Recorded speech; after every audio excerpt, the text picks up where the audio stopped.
Aksyon! Balita Evening Edition. Magadulong sa inyo sang mga nagapanguna nga balita lokal, national, international, sports, kag entertainment. Aksyon! Balita Evening Edition. Kag karon ang inyo news team. Una sa balita, una sa aksyon. Mayong gabi syudad sa Bacolod, Western Visayas, kag bugos nga Pilipinas. Welcome na sa pagpangalagad sang aksyon na Balita Evening Edition. Karon nga adlaw, Lunes, Hunyo 20, 2022. Makitan kita live sa mong official Facebook page kag sa YouTube channel ang Aksyon Radyo Bacolod kag mabatian pagi sa www.aksyonradyobacolod.com.ph. Kaming inyo mga tag-balita. Aksyon and Defensor Lisay. Kag Aksyon Dale Salazar para sa mga Pangulong dinalan na una kita sa mga balita lokal. Kaso sang pinatsinay sa syudad sang Bacolod, kalabanan ginaangot sang kapulisan sa illegal nga droga. Governor Lacson nagapati nga madayon ang pagbalik sang NIR kag panay Gimaras Negros nga taytay. Sa balita national, physical distancing mahimo halugan sa masunod nga school year. President-elect Marcos temporaryo nga mag-a-assume bilang agriculture chief. Detalye sa mga balita lokal pagkatapos gid lamang sini.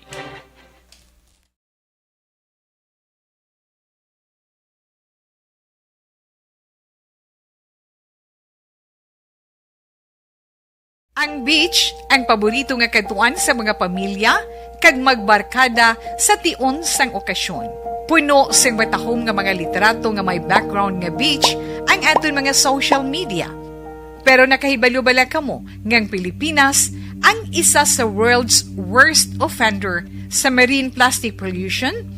Sa pagtuon sa United Nations, sa pag-abot sang 2050, ginatanaw nga mas madamo na ang mga plastic ikumparar sa mga isda sa karagatan. Gani subong pa lang, dapat na kita nga maghimo sang aksyon kag magpakigbahin sa solusyon batok sa plastic pollution. Una, i-reduce o kung ibanan ang paggamit sang single-use plastics. Magdala kag maggamit sang reusable nga grocery bags, utensils, coffee cups, tumbler kag iban pa. Dapat istriktong ipatuman ang mga ordinansa kung layi nga nag-regulate sa paggamit sang plastic. Madamo man ang mabulig sa pag-recycle sa mga ginagamit nga single-use plastics. Sa mga nag-estar sa coastal areas, hindi pag-ihaboy ang inyo basura sa suba o kun kadagatan. Magpartisipar sa mga clean-up drive sa mga coastal areas sa inyo lugar. Suportahan ang mga organisasyon o kung non-profit organization nga nagahatag solusyon sa plastic pollution.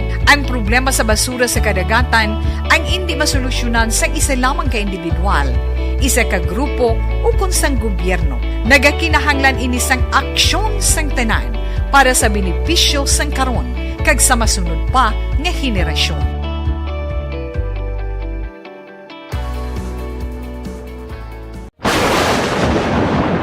Ang elementary nga evacuation center na concern din baha man. Uy, kasi pinagamat-amat pumansaka ang tubig. Actually, po Yung medyo mataas na ang tubig, so ginaulat natin nga pasuwat nga nag-traffic to or nag-transit dito sa sunod ang ng continuous range ang nag-subject sa factor sa pagsaka sa sining tubig sa subong.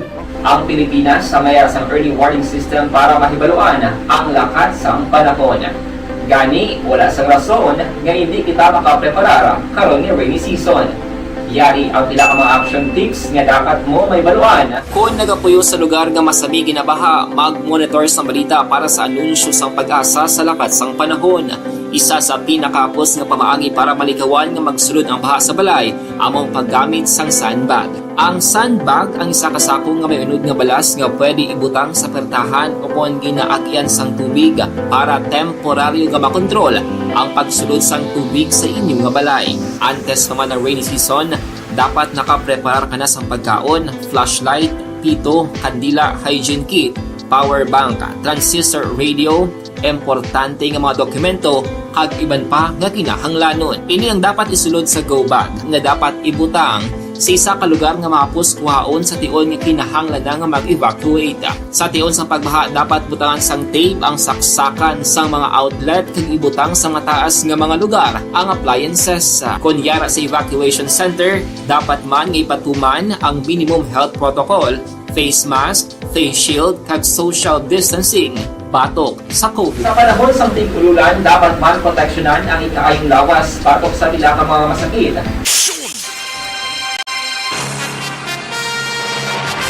Action Radio Philippines Standard Time la 6:10 kagkaroon sa detalye na sang mga nagapanguna nga balita lokal. Ginaangot ni Bacolod City Director Police Colonel Thomas Joseph Martir ang asod-asod nga shooting incident kay nagresulta sa linaway sang grupo angot sa illegal nga droga. Nagapati si Martir nga sila mismo nga grupo ang nagapinatsanay bangod kun hindi lang si hanay sa transaksyon na posible ginadudahan nga nagabanugid sa kapulisan na angot sa operasyon na sang droga. Suno kay Martir, resulta ini sa milyon ka pesos nga bilis ang shabu nga na-recover sa mga ginapatigaw nga drug bypass operation sa syudad sa Bacolod. Ginpahagman sang BCPO Director nga may posibilidad nga may nagasugo nga patsyon ang mga ini bangon sa perwisyo nga ginahimo sa illegal nga pagbaligya sang droga sa syudad. Palayag pa ni Martir nga ang pinakauli nga shooting incident kinatabo sang kagabi nga adlaw sa may Adelpha Street, Barangay 31, syudad sa Bacolod, ang may angot man sa illegal nga droga. Sa nibluan nga may na-recover nga droga kay Christopher Guanzon nga biktima sang pagpangluthang sang gindala ini sa may hospital. May shooting incident naman kita but na-investigaran man na sa atong Station 6 and may na-recover man sa victim to isa ka sa Sabuno sa hospital. And according sa atong investigator, Rachel Estopa, nagkadto sa kuno sa barangay 27, nagkadto siya sa 31, and dito siya gitsundan. Maybe drug-related naman ining case na tutukan tamanan. Nabatian si City Director Colonel Thomas Joseph Martir. Sa kaangot nga balita, ginmanduan sa Police Regional Office 6 ang kapulisan sa syudad sa Bacolod. Ilabi na si Bacolod City Police Office Director Colonel Thomas Joseph Martir nga sulbaron ang kaso sa pinatyanay sa syudad. Ginpahayag ni PRO6 spokesperson Lieutenant Colonel Arnel Solis nga ginmanduan man ang kapulisan sa Bacolod nga pabaskugon ang police visibility sa ilang area of responsibility. Sunod kay Soles, nagahingyo man sila sa bulig kag suporta sa publiko angod sa mga insidente sang pagpangluthang. Sa nahibaluan nga subong nga bulan sang Hunyo, siyam na ka insidente sang pagpangluthang ang nagluntad sa syudad sa Bacolod. Nagatag na sang direktiba ang aton nga regional director dira sa city director sang Bacolod City Police Office nga imbestigahan sang matulid no ang mga insidente dira and tagaan sang solusyon no and mag-file sang kaso no sa mga suspetsado. Ang kabahin sa pagpahayag ni PRO6 spokesperson Lieutenant Colonel Arnel Solis. Sa dugang pa nga balita lokal, ginakabig ni Governor Bong Lacson isa ka indikasyon sang pagbuligay sang Negros Occidental kag syudad sa Bacolod sa sulod sang 3 ka tuig. Ang natala nga pagsinapol nila ni Bacolod City Mayor like Albi Benitez, Negros Occidental Police Provincial Office Director Police Colonel Leo Pamitan, kag Bacolod City Police Office Director Police Colonel Joseph Thomas Martir. Ini ang may kangtanan sa serye sang krimen nga pagpatay sa mga syudad sa Bacolod, kagiban pa nga mga lugar sa Negros Occidental. Suno kay Lacson, wala inisang dakong epekto sa kalinong kag katawhayan sa Negros Occidental. Apang importante nga subong pa lamang dapat na nga diskusyonan kag pangitaan sang pamaagi kung paano mapahagan-hagan. Una din nagsumeter ang DCPO sang wish list sa ginpatigaw ng pagsinapo kay Benitez agod mapasanyog pa ang Peace and Order campaign sa syudad sang Bacolod. Nagapati si Councilor Al Victor Espino, ang chairman ng Committee on Peace and Order and the Police Matter, nga hindi na isolated cases ay nagakatabo ng insidente sa pagpangluthang sa syudad sa Bacolod.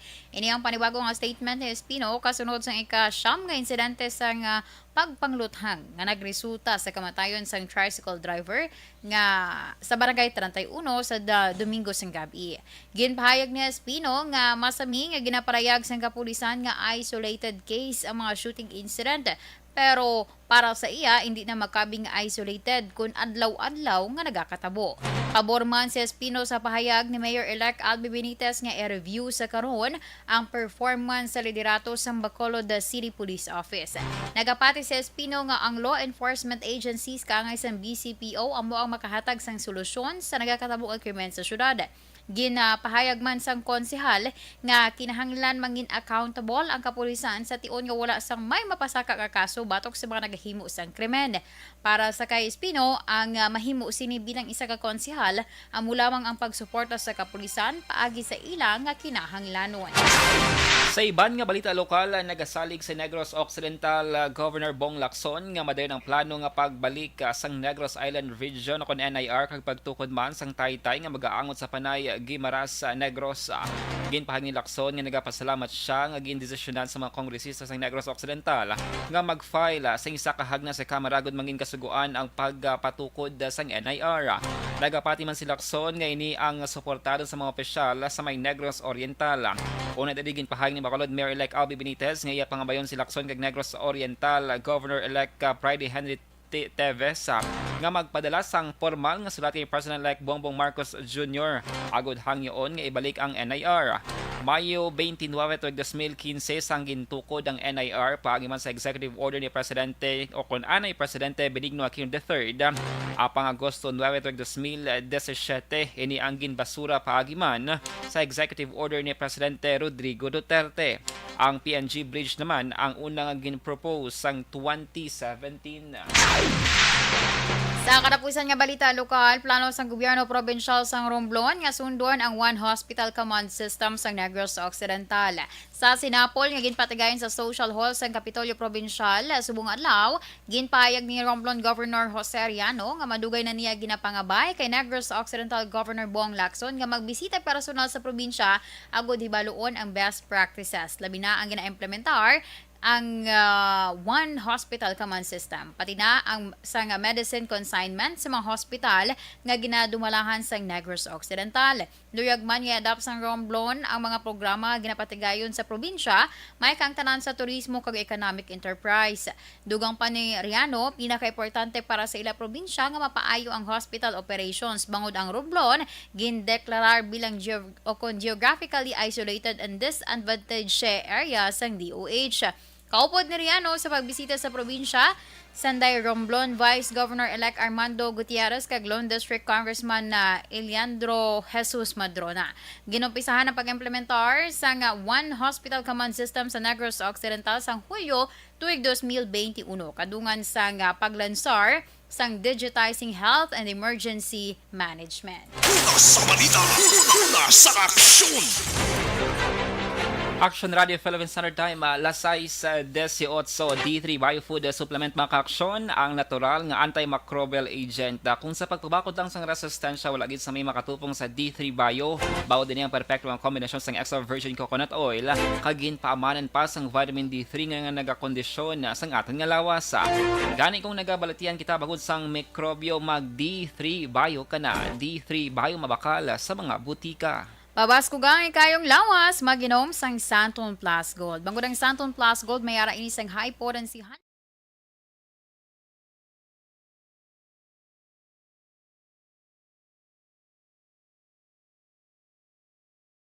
Ang beach, ang paborito nga katuan sa mga pamilya, kag magbarkada sa tion sang okasyon.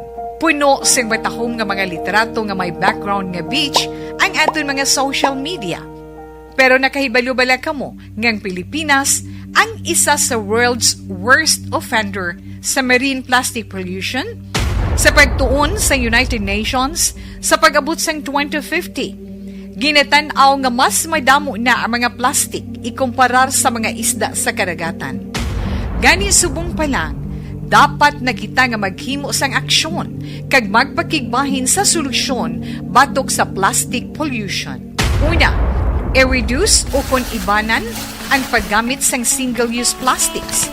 Magdala kag maggamit sang reusable nga grocery bags, utensils, coffee cups, tumbler kag iban pa.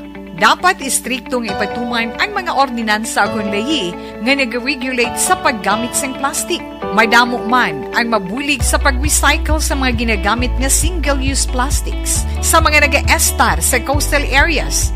Hindi pag-ihaboy ang inyo basura sa suba o kun kadagatan. Magpartisipar sa mga clean-up drive sa mga coastal areas sa inyo lugar. Suportahan ang mga organisasyon o kun non-profit organization nga nagahatag solusyon sa plastic pollution. Ang problema sa basura sa kadagatan ang hindi masolusyonan sa isa lamang ka individual, isa ka grupo o kun sang gobyerno. Nagakinahanglan ini sang aksyon sang tanan para sa benepisyo sang karon kag sa masunod pa nga henerasyon.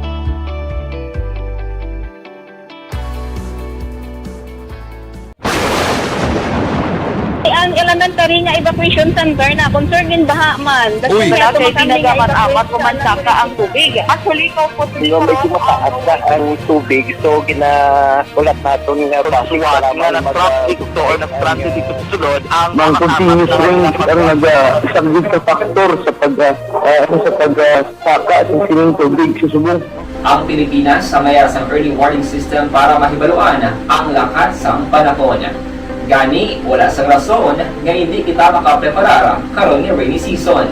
Yari ang pila ka mga action tips nga dapat mo may baluan. Kung nagapuyo sa lugar nga masabi ginabaha, mag-monitor sa balita para sa anunsyo sang pag-asa sa lakat sang panahon.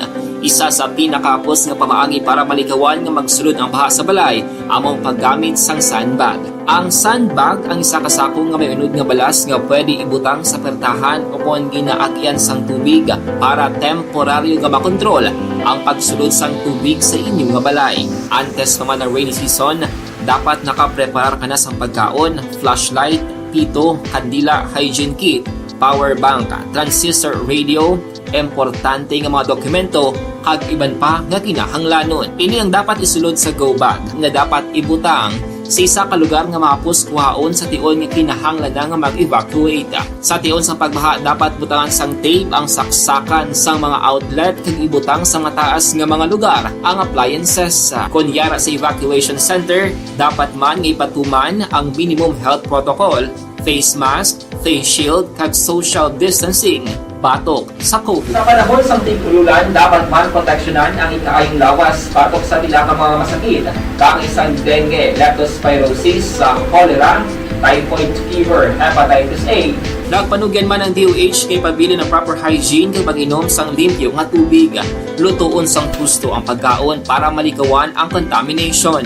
Maghugas sang kamot antes kag pagkatapos ang kaon kag matapos nga mag-usar sang banyo. Likawan man ang paglangoy o kon pagtubog sa baha. It is Action Dale Salazar para sa action tips na nagapahanong nga maghalong sa tanan nga tion.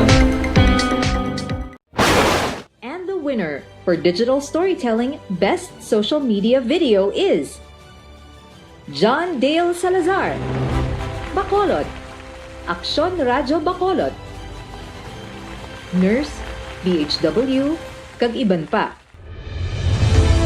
Magluwas sa mga frontliners nga nagarisgo sang ila kabuhi sa sulod sang hospital.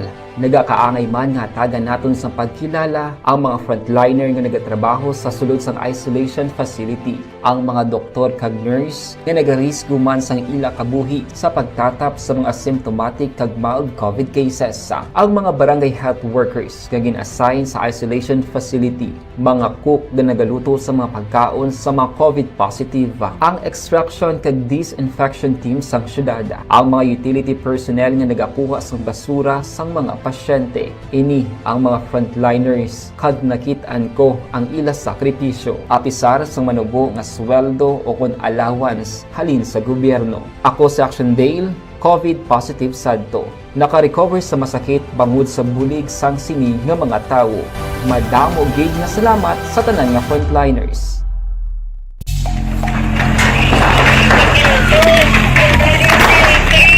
Presyar na tayo! Presyara!